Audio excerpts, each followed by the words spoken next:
Hello student, स्वागत है आपका आईसीटी वर्चुअल क्लासेस में। मैं हूं कविता, आपकी बायो टीचर। उम्मीद करती हूं आप सभी अच्छे होंगे और स्वस्थ होंगे।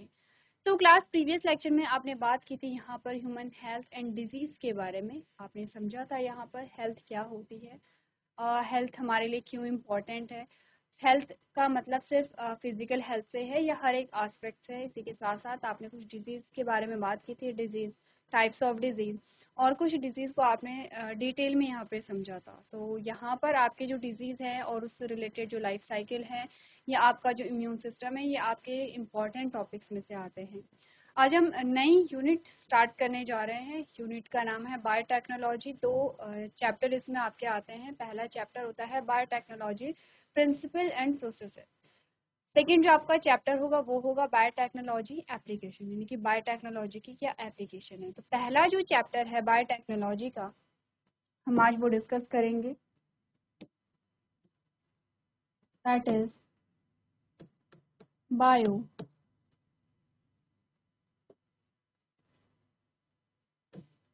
टेक्नोलॉजी। ठीक है, ये आपकी यूनिट का नाम है बायोटेक्नोलॉजी। बायोटेक्नोलॉजी में पहला चैप्टर जो है हमारा वो है प्रिंसिपल और प्रोसेस। बायोटेक्नोलॉजी क्या होती है, बायोटेक्नोलॉजी के क्या प्रिंसिपल होते हैं, बायोटेक्नोलॉजी की प्रोसेस क्या होती है, इसके बारे में हम डिस्कस करेंगे। तो प्रिंसिपल और प्रोसेस स्टार्ट करने से पहले हम यहाँ पर बात कर लेंगे थोड़ा सा बायोटेक्नोलॉजी जो टर्म है उसके बारे में। बायोटेक्नोलॉजी जो शब्द है वो दो चीज़ों से बना है। अगर आपको ध्यान होगा तो अगर आप तोड़ेंगे तो पहला शब्द होगा बायो और दूसरा होगा टेक्नोलॉजी।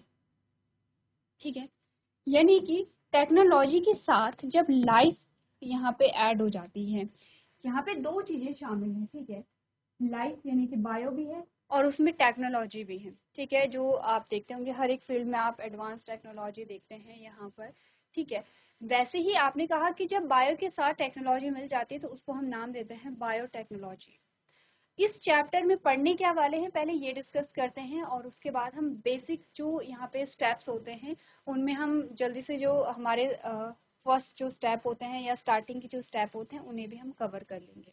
ठीक है, तो सबसे पहले हम एक एग्जाम्पल लेकर के चलते हैं जो कि बहुत कॉमनली आपको सुनने को मिल जाएगा। आपने सुना होगा अगर किसी को डायबिटीज़ है या मधुमेह जिसे हम कहते हैं, तो उसे इंसुलिन के इंजेक्शन दिए जाते हैं। क्या कभी सोचे कि क्या होते हैं इंसुलिन के इंजेक्शन? ये तो हमें पता है कि इंजेक्शन में इंसुलिन को बॉडी में इंसर्ट कराया जाता है। ठीक है, इंसुलिन का फंक्शन होता क्या है? इंसुलिन क्या करेगा, जो आपकी ब्लड शुगर लेवल है उसे मेंटेन करता है। जैसे कि अगर ग्लूकोज या जो शुगर लेवल है वो बढ़ जाता है तो वो ग्लूकोज को या शुगर को कैप्चर करके कहाँ कलेक्ट करेगा, कहाँ संग्रह करेगा? इसका लिवर में। तो लिवर में क्या होता है, जो एक्स्ट्रा ग्लूकोज है वो वहाँ पे स्टोर रहती है, और अकॉर्डिंग टू नीड जब भी हमें आवश्यकता होती है तो वहाँ से जो ग्लूकोज है वो वापस आपके ब्लड में आ जाती है। ये काम होता है इंसुलिन का, जो कि ग्लूकोज को स्टोर करता है। जब हमारी बॉडी में इंसुलिन का प्रोडक्शन कम होने लगता है, यानी कि कोई व्यक्ति है और उसकी बॉडी में इंसुलिन का प्रोडक्शन कम होने लगता है, तो अब उसका ब्लड शुगर लेवल बढ़ जाएगा, जिससे बहुत सारे सिम्टम्स देखने को मिलेंगे, बहुत सारे प्रॉब्लम्स यहाँ पर होती हैं। अब ब्लड शुगर लेवल को मेंटेन करने के लिए उस व्यक्ति को बाहर से इंसुलिन के इंजेक्शन दिए जाते हैं। ठीक है, हमने कहा ये जो इंसुलिन है इसे एक्सट्रैक्ट किया जाता है। तो पहले जो था इंसुलिन को एक्सट्रैक्ट किया जाता था जैसे गाय से या जैसे पिग से। ठीक है, तो जैसे हम क्या कहते थे यहाँ से, इसे बोवाइन कहते थे या फोर्काइन कहते थे यहाँ पर उस इंसुलिन को।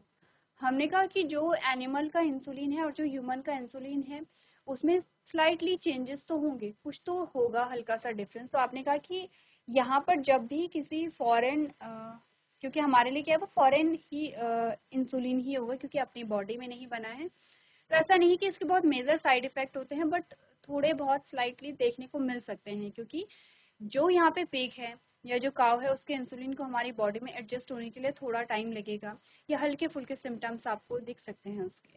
तो आपने कहा कि फिर दूसरी चीज़ ये भी है कि आपने कहा क्योंकि इंसुलिन के केस बढ़ते चले जा रहे हैं, तो इसके लिए अब हम जो पिग हैं या जो काव है, अब हम उन्हें टॉर्चर नहीं कर सकते। काइंड ऑफ टॉर्चर ही वो होता है जब आप क्या करेंगे, इंसुलिन को एक्सट्रैक्ट किए जा रहे हैं। हमने कहा कोई ऐसी तरकीब निकाली जाए जिससे कि जो काव और पिग हैं उन्हें भी यहाँ पर टॉर्चर ना करना पड़े और यहाँ पर जो डायबिटीज से पीड़ित व्यक्ति हैं उनका भी इलाज हो जाए। वहीं पर आता है बायोटेक्नोलॉजी, और बायोटेक्नोलॉजी इंट्रोड्यूस करता है एक ऐसी टेक्नोलॉजी से जिससे कि हमने कहा कि अब हम इंसुलिन के जीन के लिए हमें काऊ और पिग पे डिपेंड नहीं रहना पड़ेगा। हम क्या कर सकते हैं, हम तुरंत ही वो जो इंसुलिन का जीन है उसी को ट्रांसफ़र कर सकते हैं। कोई जो इन्फेक्टेड पर्सन है या ऐसा व्यक्ति जिसे डायबिटीज़ है, जिसे मधुमेह रोग है, हम उसकी बॉडी में क्या कर सकते हैं, इंसुलिन का जीन ही ट्रांसफ़र कर सकते हैं। जब जीन ट्रांसफ़र हो जाएगा तो आपने कहा वो जीन का प्रोडक्शन करने लगेगा। अब यहाँ पर जो जीन ट्रांसफ़र कर रहे हैं वो किसी व्यक्ति से नहीं लिया जा रहा है, वो किसी जंतु से नहीं लिया जा रहा है, उन्हें कल्चर कराया जा रहा है लेबोरेटरीज में। एक बार आपने एक्सट्रैक्ट कर दिया है, उस जीन की कॉपी बनाई जा रही है। एक जीन से आपने कहा बहुत सारी कॉपी बनाई जा रही हैं और इंसुलिन के इंजेक्शन यहाँ पे तैयार किए जा रहे हैं। तो यही जो प्रोसेस है, आप इसी से समझ सकते हैं कि बायोटेक्नोलॉजी कितनी हेल्पफुल है। अगर आपको ये सारा जो सिनेरियो आपने समझा है तो आपको इतनी चीज़ें समझ आई हैं कि जो बायोटेक्नोलॉजी है, एक्चुअली में हम इस चैप्टर में सिर्फ बायोटेक्नोलॉजी सिर्फ इतना ही सीमित नहीं है, लेकिन इस चैप्टर में जो हम पढ़ने वाले हैं उसकी बात करते हैं। बायोटेक्नोलॉजी में आपने कहा कोई एक व्यक्ति है, ठीक है, कोई एक व्यक्ति है और इसकी बॉडी में क्या है, इसका जेनेटिक मटेरियल है। इसके जेनेटिक मटेरियल यानी कि इसके डीएनए में कोई एक जीन है और वो जीन हमें क्या करना है,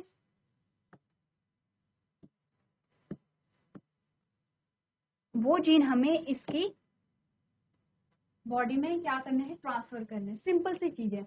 हमने कहा अब ऐसा नहीं है कि इस व्यक्ति को मारना पड़ेगा फिर उसका जेनेटिक मटेरियल लेना पड़ेगा। अब हम हायर क्लासेस में आ चुके हैं तो अब हम समझते हैं कि किसी की बॉडी से जेनेटिक मटेरियल लेने का मतलब है कि किसी एक सेल को कोई भी एक सेल है, ठीक है, क्योंकि हमारी बॉडी में अनगिनत सेल्स पाई जाती हैं, हर एक सेल में हमारा जेनेटिक मटेरियल होता है।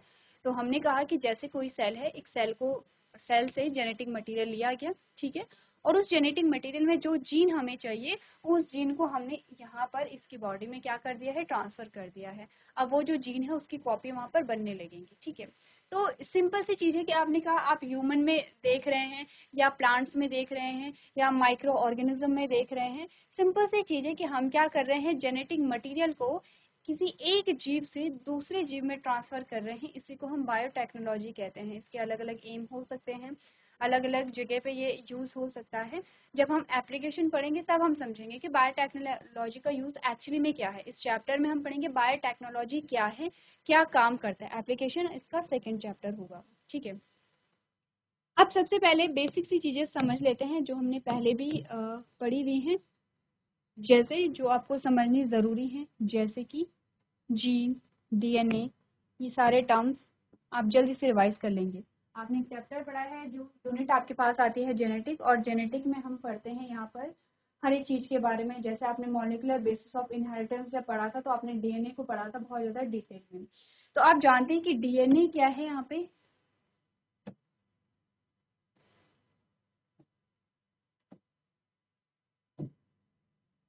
न्यूक्लियोटाइड का क्या है, पॉलीमर है, ठीक है, न्यूक्लियोटाइड का पॉलीमर है, ठीक है।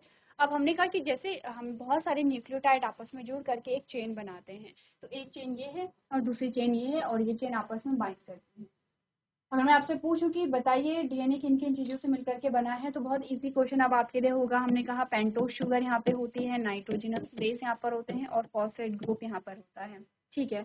तो आपने कहा यह है पेंटोज शुगर, ठीक है, यह है पेंटोज शुगर, इससे जुड़े हैं नाइट्रोजनस बेस और ये जुड़ा है फॉस्फेट ग्रुप। अगेन आपके पास आती है पेंटोज शुगर, इससे जुड़ा है नाइट्रोजनस बेस, इससे जुड़ा है फॉस्फेट, और ये फॉस्फेट इस प्रकार से इससे जुड़ा हुआ होता है, ठीक है, इस फॉस्फेट से। Again pentose sugar, nitrogenous base, ये है फॉस्फेट ग्रुप और ये जुड़ा होगा इस वाले। तो ये इसी प्रकार से एक चेन ऐसे बनेगी, फिर दूसरी चेन ऐसे बनेगी, यानी कि दूसरी चेन ये है आपने कहा पेंटोज शुगर, ये है इसका नाइट्रोजनस बेस, ये है इसका नाइट्रोजनस बेस और ये है फॉस्फेट ग्रुप, ठीक है। और इन नाइट्रोजनस बेसिस के बीच में क्या बनते हैं, यहाँ पे बॉन्ड बनते हैं। अब आपके पास अब आपको कंफ्यूजन ये नहीं होनी चाहिए कि इस पेंटो शुगर के यहाँ, इस पेंटो शुगर के लेफ्ट साइड में क्या जुड़ा हुआ है, यहाँ पे नाइट्रोजनस बेस जुड़ा हुआ है, और इसके राइट में जुड़ा हुआ है, लेफ्ट और राइट, यानी कि अगर मैं ऐसे खड़ी हूँ तो ये मेरा लेफ्ट है और ये मेरा राइट है। मैंने कहा अगर मैं इस चेन को देखूँ तो पेंटो शुगर के लेफ्ट में क्या जुड़ा है, नाइट्रोजनस बेस जुड़ा हुआ है, लेकिन अगर मैं दूसरी चेन को देखूँ तो इसके लेफ्ट में क्या जुड़ा है, फॉस्फेट ग्रुप जुड़ा हुआ है, इसके राइट में फॉस्फेट ग्रुप जुड़ा हुआ है, तो इसके राइट में नाइट्रोजनस बेस जुड़ा हुआ है। इसका रीजन क्या है ये आपको पता होना चाहिए। अगर आपको ध्यान है, बहुत अच्छी बातें नहीं है, तो वापस से आप जाएंगे और चैप्टर पढ़ेंगे मॉलिक्यूलर बेसिस ऑफ इनहेरिटेंस, जिसमें हमने बोला था 5-3-N के बारे में। क्या होता है 5-3-N, क्या रीजन होता है, क्या रीजन है कि एक चेन हमने इस प्रकार से दिखाई है कि लेफ्ट साइड में नाइट्रोजनस बेस है और दूसरी चेन के लेफ्ट साइड में फॉस्फेट ग्रुप है। ये इंपॉर्टेंट आपके टॉपिक होते हैं क्योंकि आप चैप्टर पढ़ चुके हैं, हमने रिवाइज भी किया है, तो आप लोग साथ साथ में जो प्रीवियस के आपके चैप्टर है वो आप पढ़ते रहेंगे। क्लियर है ना। चलिए, तो हमने कहा कि यहाँ पर क्या इन तीन चीजों से मिल करके आपका क्या बना होता है, यहाँ पर न्यूक्लियोटाइड। ये एक न्यूक्लियोटाइड है, इसको हम क्या कहते हैं, एक न्यूक्लियोटाइड। ठीक है, इसी प्रकार से एक न्यूक्लियोटाइड से दूसरा, दूसरे से तीसरा, बहुत पूरी लंबी जो चेन है वो यहाँ पर बनती है किसकी, न्यूक्लियोटाइड की। इसीलिए हमने कहा था कि डीएनए जो है वो न्यूक्लियोटाइड का पॉलीमर है, या डीएनए का जो मोनोमर है वो न्यूक्लियोटाइड है। मोनोमर का मतलब होता है कि डीएनए जो न्यूक्लियोटाइड है वो यहाँ पर यूनिट होती है डीएनए की। अब ये बात तो हमें समझ आ गई है कंपोजिशन जो है डीएनए का। ठीक है, डीएनए का कंपोजिशन हमें समझ आ गया है।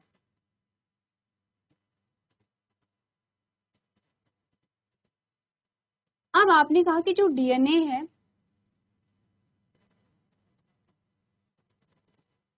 फॉर एग्जाम्पल ये है डीएनए का एक सेगमेंट, ये बनाता है आरएनए को,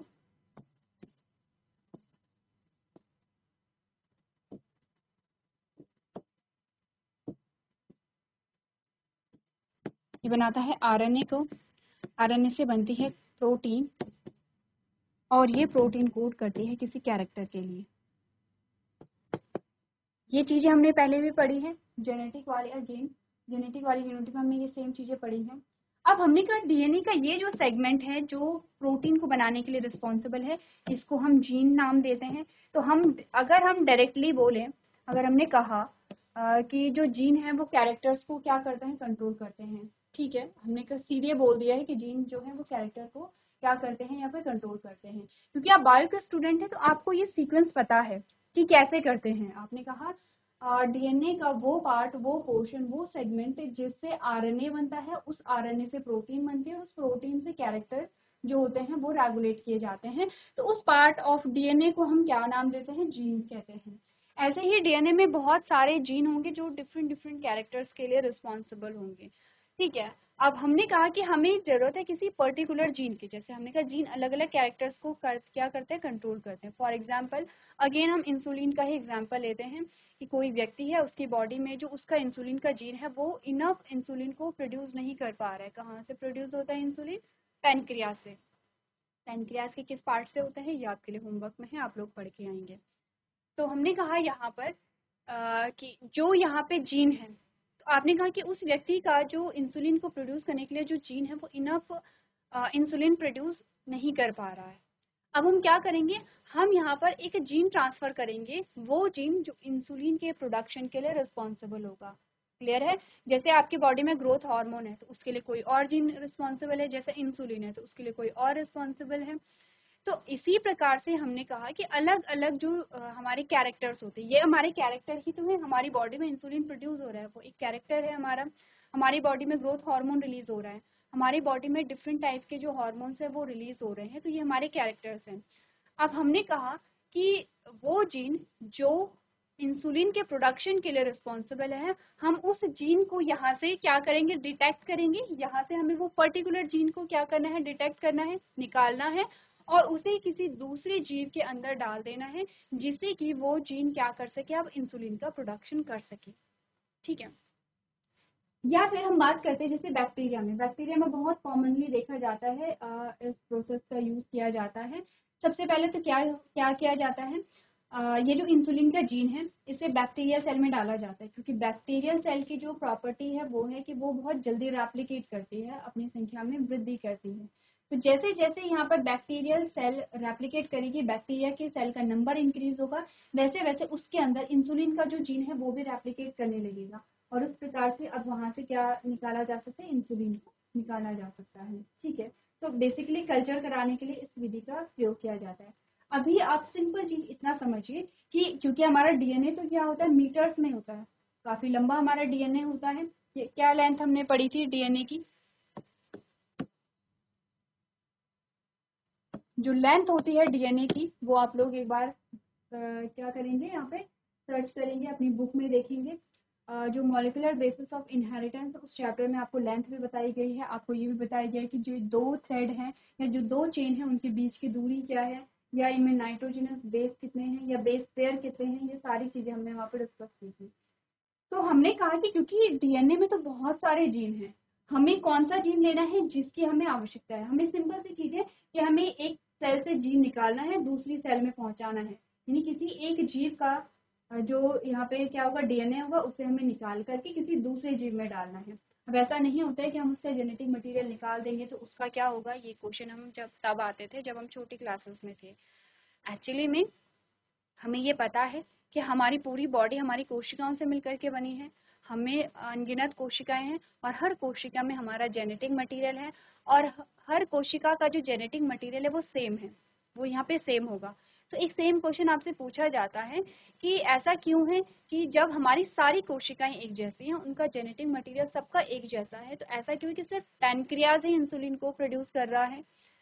यहाँ पर ऐसा क्यों है कि सिर्फ आपके पिट्यूटरी ग्लैंड से ही आपका ग्रोथ हार्मोन रिलीज हो रहा है, इसका क्या रीजन है। तो आपने कहा कि इसका रीजन ये होता है कि हमारे जो जीन्स हैं वो यहाँ पर हर जगह हर जीन एक्टिव नहीं होगा। जैसे इंसुलिन का जो जीन है वो सिर्फ पैनक्रियाज में ही एक्टिव है, वो हमारी स्किन सेल्स में एक्टिव नहीं है, या वो हमारे ब्रेन में एक्टिव नहीं है।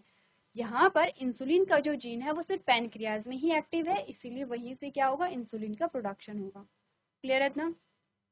अब हमने बोला कि हमें हमारा सबसे पहला टास्क ये है कि हमें किसी सेल से क्या करना है, जेनेटिक मटेरियल को निकालना है, और उस जेनेटिक मटेरियल में भी हमें पर्टिकुलर जीन देखना है, कोई विशिष्ट जीन देखना है जिसकी हमें आवश्यकता है। इसी को हम कहते हैं जीन ऑफ इंटरेस्ट। ध्यान रखना है, जैसे जैसे आपके पास वर्ड्स आएंगे आपको ये ध्यान रखना है। तो जिस जीन की हमें आवश्यकता होती है उसे हम कहते हैं जीन ऑफ इंटरेस्ट। अब ये शॉर्ट फॉर्म आप याद रखेंगे, क्या है वो, G stand for gene, O stand for of, I stand for interest. ठीक है, ये क्या होगा, हमारा जीन ऑफ इंटरेस्ट होगा, वो जीन जिसकी हमें आवश्यकता है। ठीक है, जिसके लिए हम क्या कर रहे हैं, यहाँ पे ट्रांसफर कर रहे हैं चीजों को। अब ये इतना इजी नहीं होता है, क्योंकि हमने कहा हम सेल से क्या कर रहे हैं, जेनेटिक मटेरियल को डिटेक्ट कर रहे हैं। तो ये क्या होगा, सारा माइक्रोस्कोपिक प्रोसेस होगी।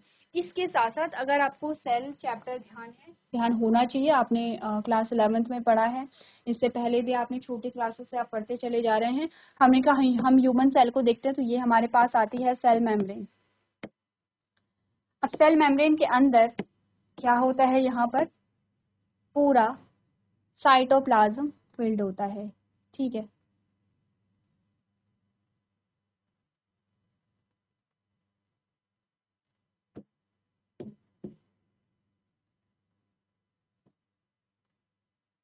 ये आउटर जो मेम्ब्रेन है वो हमारी क्या है, सेल मेम्ब्रेन है। ये हमारा साइटोप्लाज्म है। साइटोप्लाज्म के अंदर आता है यहाँ पे न्यूक्लियर मेम्ब्रेन, और न्यूक्लियर मेम्ब्रेन कैसे होती है, डबल होती है। कैसे होगी, पोरस होगी, ये ध्यान रखना है। और इसके अंदर होगा हमारा डीएनए। इसके अलावा हमारे सेल में बहुत सारी चीजें होंगी, जैसे कि हमने कहा सेल ऑर्गेनेलीज होती हैं, जैसे कि प्रोटीन होते हैं, जैसे कि लिपिड होता है, जैसे कि आरएनए होगा। ठीक है, जैसे कि कार्बोहाइड्रेट होंगे यहाँ पे। तो बहुत सारी चीजें होती हैं, इन सभी चीजों में से हमें सिर्फ और सिर्फ निकालना है अपना डीएनए। इसको निकालने के लिए प्रोसेस होती है। तो अब हम बायोटेक्नोलॉजी पढ़ रहे हैं। ठीक है, बायोटेक्नोलॉजी में हमने सबसे पहले ये समझना है कि प्रोसेस में हम क्या करेंगे।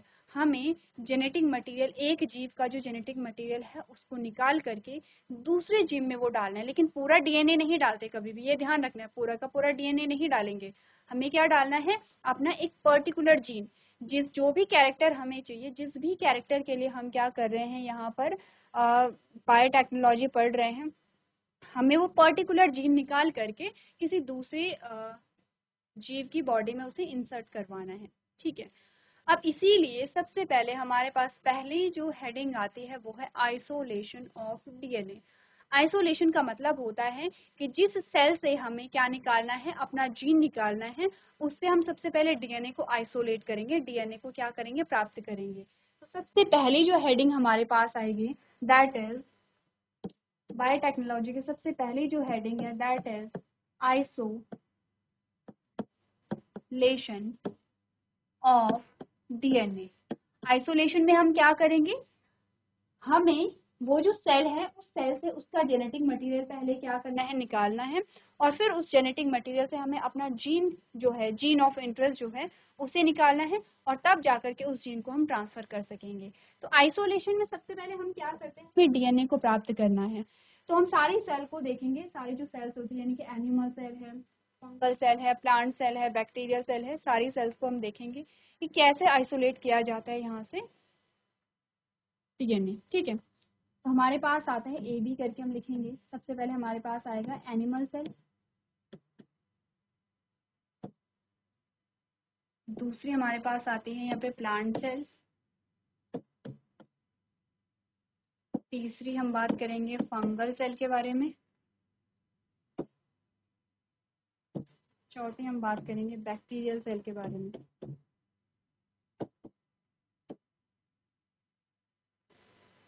ठीक है, तो अब हमें ये देखना है कि सब हमें यहाँ पर जब भी हम डीएनए को प्राप्त करेंगे तो डीएनए के अलावा सेल में जो भी चीजें हैं हम उसे क्या करेंगे, रिमूव कर देंगे। हमें ये ध्यान रखना है, हमें प्लाज्मा मेम्ब्रेन को लेकर, प्लाज्मा मेम्ब्रेन किसकी बनी होती है, फॉस्फोलिपिड बाइलेयर, फॉस्फेट की, लिपिड की, ठीक है। इसमें कार्बोहाइड्रेट होते हैं, इसमें प्रोटीन होती हैं, ये सारी चीजें होती हैं। तो हमें यहाँ पर क्या करना है, यहाँ पे सेल ऑर्गेनेलीज को रिमूव करना है, प्रोटीन को रिमूव करना है, लिपिड को करना है, आरएनए को करना है, कार्बोहाइड्रेट को करना है। हमें डीएनए के अलावा सारी चीजें यहाँ से रिमूव करनी है, ठीक है। इसीलिए हम यहाँ पर वो सारे सब्सटेंस, वो सारे मटेरियल डालेंगे जिससे कि क्या हो जाते हैं, डीएनए के अलावा बाकी सारी जो चीजें हैं वो यहाँ से रिमूव हो जाएंगी। सबसे पहले अब हमने कहा, क्योंकि एनिमल सेल की बात करें तो एनिमल सेल में सेल वॉल नहीं होती है, लेकिन बाकी की जो सेल है उनमें क्या होती है, सेल वॉल होती है सेल वॉल। तो एनिमल सेल में तो कोई सेल वॉल है नहीं, इसे हम डायरेक्ट लिख लेंगे। अगर हम प्लांट सेल की बात करें तो प्लांट सेल में जो सेल वॉल होती है वो किसकी होती है, सेल्यूलोज की होती है, ठीक है। फंगल में काइटिन की होती है। सबसे पहले हमने कहा क्योंकि बाहरी जो कवर है वो क्या है यहाँ पर, बाहरी जो आवरण है वो क्या है यहाँ पर, सेल वॉल है, तो हमें सबसे पहले सेल वॉल को तोड़ना है, ठीक है। तो हमने कहा क्योंकि ये हटा देते हैं क्योंकि हमारे पास, क्योंकि हमने कहा अब हमें क्या तोड़ना है, सबसे पहले जो सेल वॉल है उसे तोड़ना है। जैसे प्लांट सेल सेल्यूलोज से बना होगा तो सेल्यूलोज को तोड़ने के लिए हमें कोई मटेरियल डालना होगा। जैसे फंगल सेल काइटिन का बना है तो इसको तोड़ने के लिए हमें क्या करना है, कोई मटेरियल डालना है। तो आपको ध्यान होगा जब हमने बात की थी यहाँ पर, जब आप डाइजेशन को भी पढ़ते हैं और अलग अलग जो टॉपिक पढ़ते हैं तो आपके सामने आते हैं कुछ नाम, जैसे कि आपने कहा कि अगर प्रोटीन को तोड़ना है तो प्रोटीन को तोड़ने के लिए हम क्या यूज करते हैं, प्रोटीएज करते हैं। जैसे लिपिड को तोड़ना है तो लाइपेज करते हैं, आरएनए को तोड़ना है तो आरएनएज करते हैं, डीएनए को तोड़ना है तो डीएनएज करते हैं। लेकिन ध्यान रखिए यहाँ पर आपको किसी भी हालत में डीएनए यूज नहीं करना है, ये आपको ध्यान में रखना है, ठीक है। ये आपको ध्यान में रखना है। तो सबसे पहले आपको ऐसी सारी जो सेल है वो नोट कर लेनी है, और हम देखेंगे एक एक करके हम चीजों को यहाँ से रिमूव करने के लिए क्या क्या चीजें ऐड करते हैं। आपने नोट कर लिया होगा। अब हम ऊपर सेल वॉल के नाम लिखेंगे और नीचे उस मटेरियल का नाम लिखेंगे और सब्सटेंस का नाम लिखेंगे जो इसे तोड़ेगा, ठीक है।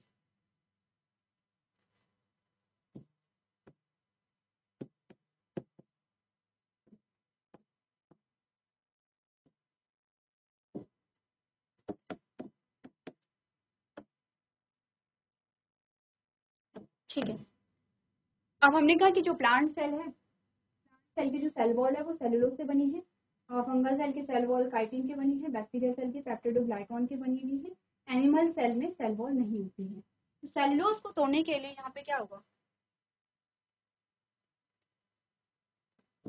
सेल्यूलेज यहाँ पर आएगा। सेलुलोज को तोड़ने के लिए सेल्यूलेज आएगा, जो कि यहाँ पे सेल्यूलोज को तोड़ेगा। काइटिन को तोड़ने के लिए काइटिनेज यहाँ पर आएगा। और पेप्टिडोग्लाइकॉन को तोड़ने के लिए यहाँ पे आएगा लाइसोजाइम। आपको ध्यान होगा लाइसोजाइम कहाँ पढ़ा था, टीएर्स में पढ़ा था। टीएर्स में लाइसोजाइम होता है। और क्या पढ़ा था, हमने पढ़ा था हमारी सलाइवा में लाइसोजाइम होता है। लाइसोजाइम हमने यही पढ़ा था कि जो हार्मफुल बैक्टीरिया हमारे फूड में आ जाते हैं, तो सलाइवा में जो लाइसोजाइम होता है वो बैक्टीरिया को किल करता है। एक्चुअली में बैक्टीरिया को किल कैसे करेगा, बैक्टीरिया की सेल वॉल को ब्रेक डाउन यहाँ पर कर देता है। ठीक है, बैक्टीरिया की सेल को ब्रेक करेगा और तब जाकर के आपको क्या मिलेगा, यहाँ पर जो बैक्टीरियल सेल है विदाउट सेल वॉल मिलती है। ठीक है, अब उसके बाद आपने कहा